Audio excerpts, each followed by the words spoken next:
Hey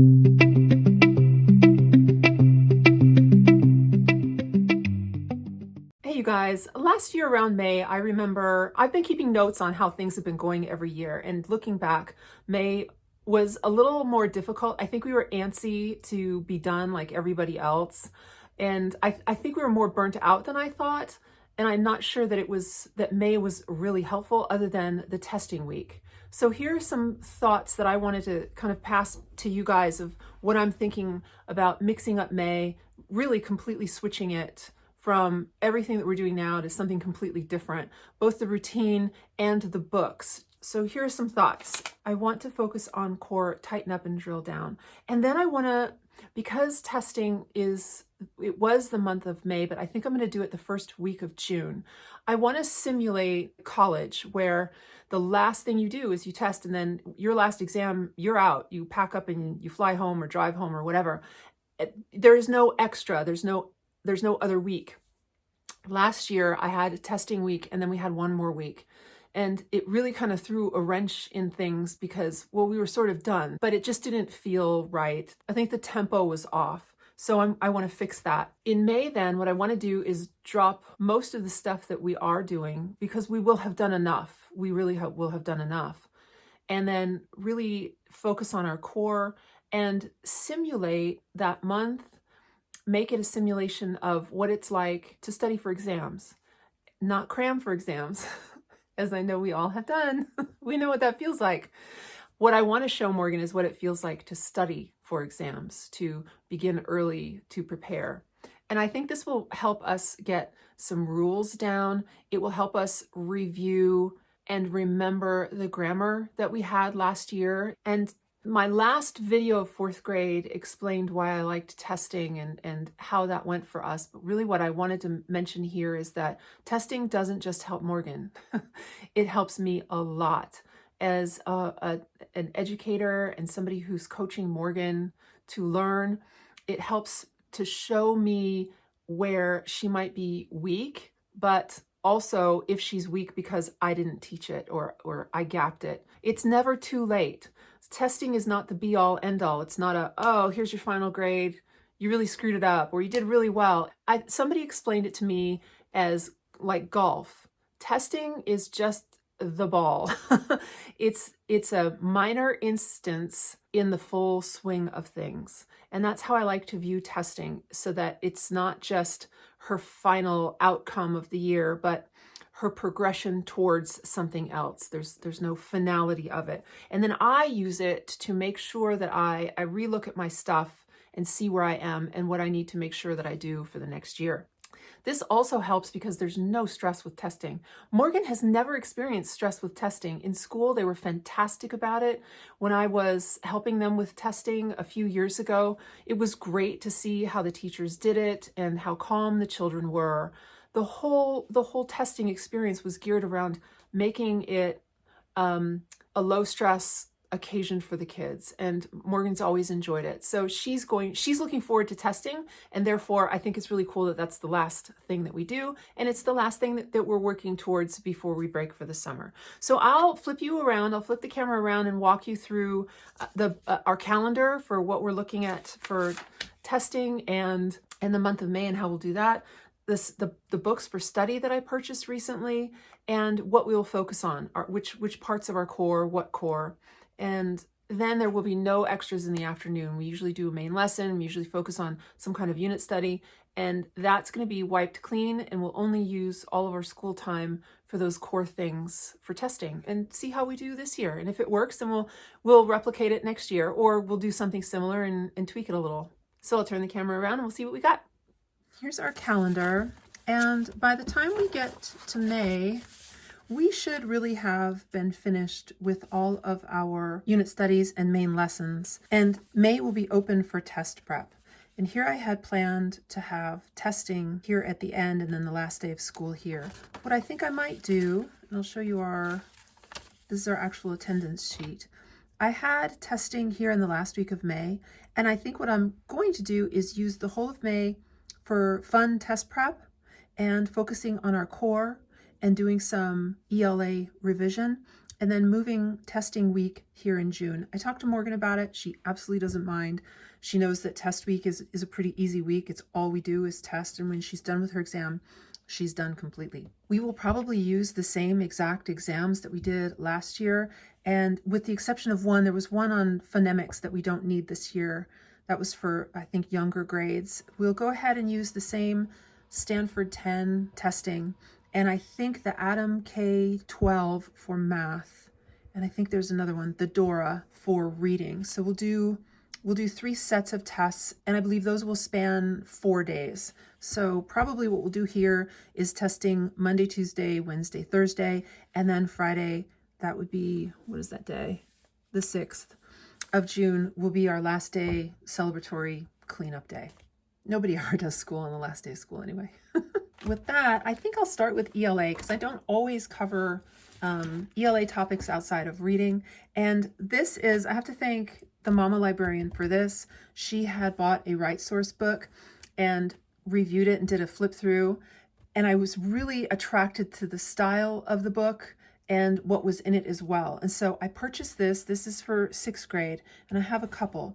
So here is RightSource Daily Language Workouts, and then the Skills book. There is a teacher edition to this, which is $53 new. I found a copy for just $12, but I don't think I need it. If you have kept your past kind of grammar stuff with you, here's the back of the Fix-It Grammar. If you've kept all of this over time, this is fantastic review. It reminds you of everything. And then there's a Michael Clay Thompson Grammar Town, and this has everything in it. As a really quick and easy explanation, you don't need another grammar book when you're doing review, I don't think. So let's cover this one first. There's a part 1 and a part 2. This is for sentence structure. There's your table of contents. And this is meant to go the whole year, but I think what we'll do is 1 week a day, because this is all we're going to be doing is some core review. And if you know Fix-It Grammar, this will look very similar. But what I like about this is there are 5 sentences per page, and over here are the answers. I like this a lot. So Morgan she can correct 5 sentences a day instead of, here's the one we haven't done yet. We did the one before this. The nose tree, I think, was the one before this. So here is each day you do 1. And in this book, while you can do 1 each day, because it says week 1, so that you would do, I guess, Monday, Tuesday, Wednesday, Thursday, Friday, I've just crossed it out and put day 1. And Morgan will edit each one of these sentences per day. So once she does, for instance, this page, she can check her work, or we can check it together, and then we flip to part 2. And part 2 is paragraphs. The only thing that annoys me here is that I wish the corrected paragraph for this paragraph here was over here. And then this one to be edited was here, just like they did in the first half. I really wish that they had done that. It just would make things easier. But a quick and easy answer for that is to just cover it with paper. And then you and your student can do the big reveal and see how they did and work on it. So I think 1 of these a day. Instead of week 1, it'll be day 1, and then that'll be day 2. And we can get through most of this in the month. And it's not just paragraphs, it's subjective too. So there are things that your child might need to produce, which I think is really a great idea.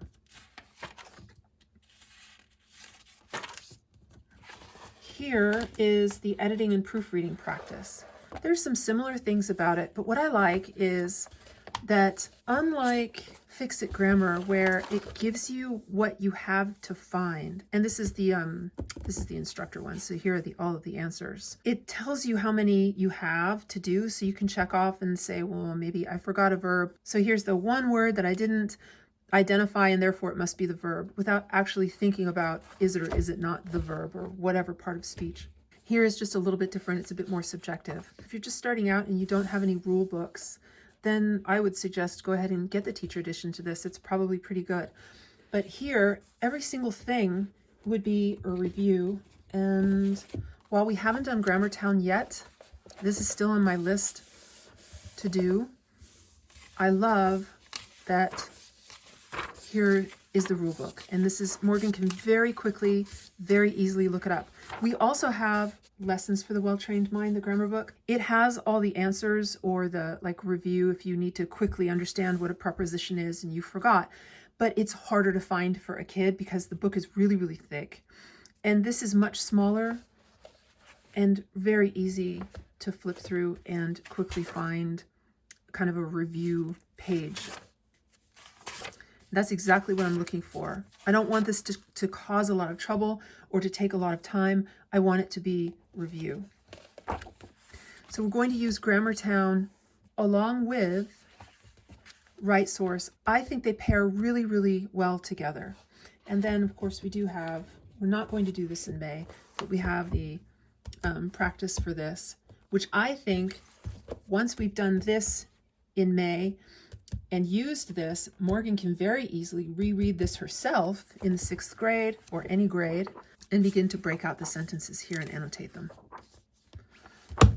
So while we won't use these for May and we won't use Fix-It grammar for May, I've sort of found something that is morphed and works really, really well for a quick review. And these weren't very expensive. So very quickly, Morgan can read in May. Morgan can read any book she wants. I don't care. I don't care what she reads. She can read any books, any book or books she wants. And then our French prep will be practicing conjugation, remembering and memorizing vocab and spelling, and sentence building. And the really neat thing about this, these are her books, is that they are consumable. This is her workbook, but she never filled it in because her teacher from the Well-Trained Mind Academy, it's all electronic. She sends you the homework and then you can print it out, fill it out, and then scan it in and send it and load it up onto the system. Because of that, Morgan recognizes all of these pages, but she hasn't written in them. So what I'd like to do then is take photocopies of these because she's going to use this for next year again.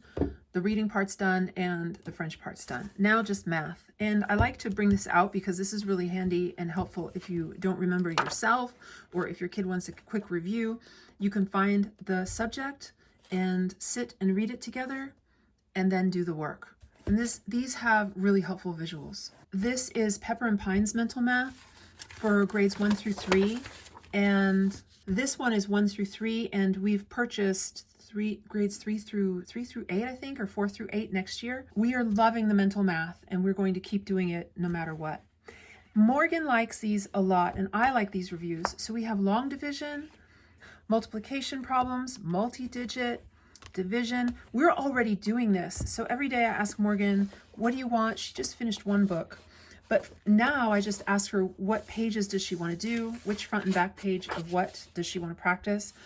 Because even if your kid knows 8 minus 4 is 4, how fast can they get there? And so this to us is not necessarily review as much as speed practice. So math kind of, once you have it in your mind, then it becomes more of a how fast can you do it? How efficiently can you do it? And that's why we'll always do the simple math. And then maybe we'll have some speed competitions between us just for fun. So here are the practice books that we'll focus on. Now these have been great. We went through Alpha, Beta for Matthew C, Delta, Gamma, which I don't have because we used all of Gamma, and Epsilon, which we're working on. These are just the test sheets, but we haven't used them while we're doing Matthew C for the most part, because we're moving so quickly through Matthew C that every day is math and every day is focusing and review. I didn't really start paying attention to the tests until I thought, well, I could use this. I could use last year's test book for this year's review, which is why our Gamma book is gone. So we finished Gamma and we're in Epsilon. And so I've been using every day, I give Morgan a test from the last year's test booklet. And I've just ordered another one from them. You can't, if you go to Matthew C, you can't just order the test booklet to purchase, but you can call them and order just the test booklet. So if you really just want to do that and just order the tests, they can send that to you. So that's what we're going to do for review. We'll do 1 page, maybe 2, I don't know, whatever, each day out of, if we want to do Alpha, which is addition and subtraction, and they could be really pretty easy, but it doesn't matter because it's about speed. Or maybe those are too easy and we don't want to do those for our May prep. Maybe what we want to do is delta, gamma, and epsilon and finish these tests. I think this is going to be a great review.